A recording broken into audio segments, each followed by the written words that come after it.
Alors, Darcy Lange qui a gagné en 2002, il faut se le rappeler. Facchetti, le champion de l'Alberta. Ryan Lockhart, le 16 et 3e en 125 dans les Maritimes. Il y a Simon Homans, bien sûr, qui avait terminé 3e ici l'année dernière. Jean-Yves Allard, qui est le champion du Québec en 125, le dossard numéro 28. Ils sont plusieurs à surveiller dans cette catégorie. Et aussi Kevin Grégoire, qui a remporté devant Fisher lors de la qualification plus tôt aujourd'hui. Et ce qu'il faut mentionner, c'est que cette catégorie-là n'est réservée qu'à des Canadiens. Aucun Américain. C'est une course, un championnat canadien. On dit 125, mais il y a plus de 250. C'est le cas de la Kawasaki, pilotée par le dossard numéro 20, Darcy Lange, qui a pris la première position encore une fois. Regardez à l'avant du peloton, on l'a vu pour quelques instants, c'est Rob McCullough. Souvent, on l'a vu sur le championnat canadien, excelle sur les départs, le 297 qui est en 2e position. Il y a beaucoup de circulation. Le 925, malheureusement, M. Gagné de l'Abitibi est en difficulté au sol. Facchetti. C'est Facchetti qui a frappé Simon Homans à l'intérieur. Donc, beaucoup d'erreurs cumulées pour Facchetti ce soir, qui là débarre très mal sa finale 125 cc. Et on va voir comment ça s'est passé. Ah, il est responsable de son malheur. Il est entré directement, là, plein régime, dans la moto de Simon Homans, qui a réussi à s'en sortir quand même. Heureusement pour lui. À l'avant du peloton, c'est Lange qui reprend ce qu'il a laissé l'an dernier, mais il a une 4 temps cette année, contrairement à l'an dernier, avec une 125 cc de 2 temps. Kawasaki et Suzuki ont développé conjointement une moto 250F 4 temps et ils sont inaugurés ce soir au Canada. Alors, ils sont exactement identiques, ces motos-là. On a simplement changé les couleurs des plastiques. Carrément. On peut aller chez un détaillant à Kawasaki et acheter des pièces pour son Suzuki. Ah ben pourquoi pas, ça donne une machine qui semble très performante. On voit le dossard numéro 1 là, en ce moment, Derek Fisher, qui lui vit aux États-Unis, mais est originaire, on nous dit, du Canada. On dit un an d'apparenté au Canada pour être permis de courir sur le championnat canadien. Il l'a remporté l'an dernier, on voit, avec le dossard numéro 1. Oui, c'est le champion de l'Est parce qu'en 125 cc, on a un champion dans l'Est du pays et un champion dans l'Ouest du pays. Pourchassé par Jean-Yves Allard. Lui, champion du Québec 125-250 au cours des 2 dernières années. Belle performance de Allard. C'est au niveau de la 6-7e au moment où on se parle. Lange qui jette un coup d'œil à l'arrière, mais bon, qui doit être très familier ce soir avec le circuit, a couru en 250 cc, fait beaucoup de tours de piste, donc déjà, on va voir s'il va pouvoir creuser l'écart avec la piste qu'il connaît très bien. Ah, Bart Stevenson, le 237, le vice-champion en 125 dans l'Ouest, et le 3e classé en Alberta, a connu une très mauvaise chute. Carl Beaton prend un bon départ également, le numéro 23 en tête de peloton lui aussi. Cette fois-ci, c'est Fisher MSD qui dépasse McCullough, qui, comme à l'habitude, le championnat canadien, rétrogradé après d'excellents départs. Et c'est ce qui se passe encore une fois ici à Montréal.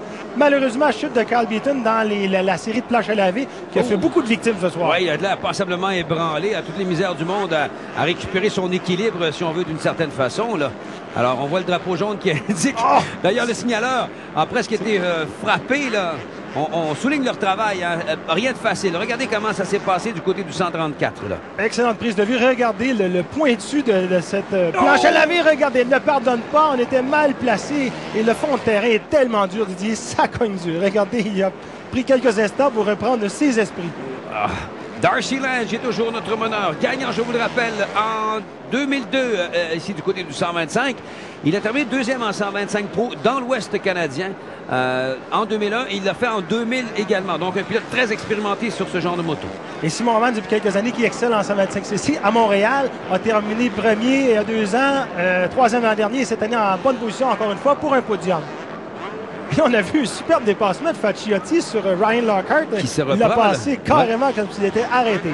Alors, dans cette portion du circuit où c'est plat comme tel, les 4 ans ont un avantage de motricité, si on veut, à l'accélération. C'est la courbe de puissance qui est différente. Encore une chute. Cette fois-ci, c'est McCullough qui, cette fois-ci, a cloué son cercueil dans cette finale. Là. Ça va mal pour lui. J'ai eu mon heure de gloire et je peux m'étendre de tout mon nom et aller me reposer si on veut.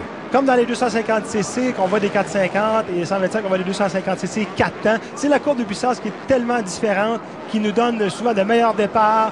Et sur un circuit, surtout de type dur, comme à Montréal, la motricité est très importante. Les 4 temps excellent.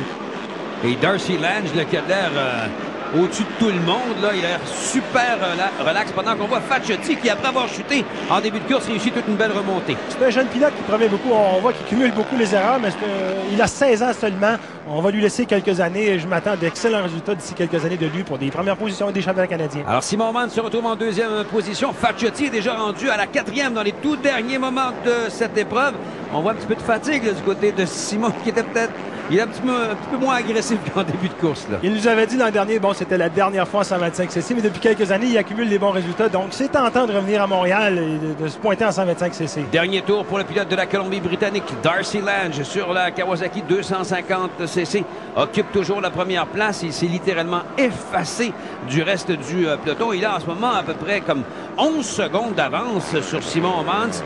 Dans le champ de bosse, regardez-le, à l'attaque, aucun problème. Il semble tellement à l'aise. Et Darcy Lange, regardez, on câble la moto facilement dans les airs. Moi, je dirais que Lange est vraiment plus à l'aise en supercross. On l'a vu beaucoup à l'extérieur, mais bon, en supercross, c'est tout un autre pilote. Il vient de doubler Kevin Grégoire, qui est en 10e position, croyez-le ou non. Alors, quelle performance! Il reste sur une autre planète. C'est ça. Et disons qu'en 125, cette année, au motocross Valvoline, on pourra dire qu'il y a eu Darcy Lange et les autres. Exactement.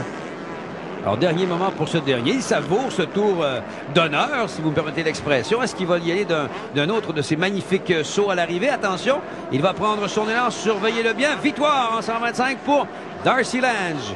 Voilà, c'est confirmé. On voit qu'il a ralenti le rythme beaucoup. Il est toujours parfait sur le saut, atterrit toujours parfaitement sur la rampe d'atterrissage. Surveillez! Regardez, l'arrière de la moto était plus haut que son casque. Au ralenti, je pense qu'on pourrait voir, il a vraiment fait une belle figure à l'arrivée. Quelle performance de Darcy Lange, le pilote de la Colombie-Britannique. Les gens qui semblent avoir apprécié cette performance.